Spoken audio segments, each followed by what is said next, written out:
болохгүй ярихлаараа баялаг бүтээгчид гэдэг нэг том юм яриад байгаа юм. Баялаг бүтээгчид гэж олон улсын хөтөлбөрийн байгууллагын хуулийн дотор байдгүй маа. Тэгээ албан бус эдийн засгийн статистикийн холбооны ерөнхийлөгч нацлж идэх юм байна. Ганцхан аж ахуйн гэж юу? Албан бус эдийн засаг гэж байдаг. Энийг чинь 2002 онд олон улсын хөтөлбөрийн байгууллагын гаш 3 тал хэлцээрээ зөвшөөрсөн ийм баримт байдаг.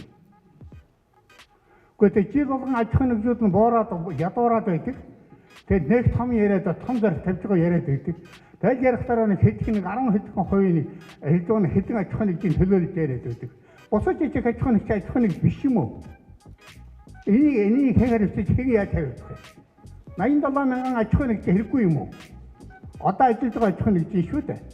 Бусад аж ахуйн нэгж явуулаад байх юм бол 97 мянган аж ахуйн нэгж өнөөдөр хэцүү байдалтай байна жижиг. Энэ талаар та нар ярмаар байна. Ямар асуудал байна? Би энэ захиусуудаас асуумаар би сая хоцорж ирлээ. Саяхан орж ирсэн. Энэ юм байх шүү. Тэгээ ядахтаа аж ахуйн нэгжийн нэршил тэр он юугаар нэг зөв хэлж ярьж байгаа. Олон улсын хөтөлбөрийн байгууллагаас нэрээр нь өдөр ярьж байгаа. Баялаг бүтээгчид ярих нь байж болно. Байх юм бол Монгол дэлхийд одоо баялагч нь хүн бол баялаг байдаг. Тэгвэл олон хүүхэд гаргаж байгаа ихийч үрдээ цагаан чанаас одоо агуулж үзэх хэрэгтэй юм. Тэр хаалт. Нэршлээ ядахтаа зөв өгч байна. Албан бус хэвшил гэдгийг чинь хэн яасан 2002 онд олон улсын хөтөлбөрийн байгууллагаас гаргасан нэр шүү. Албан бус хэвшил гэжсэнийг албан бус эдийн засаг гэж нэрлэсэн.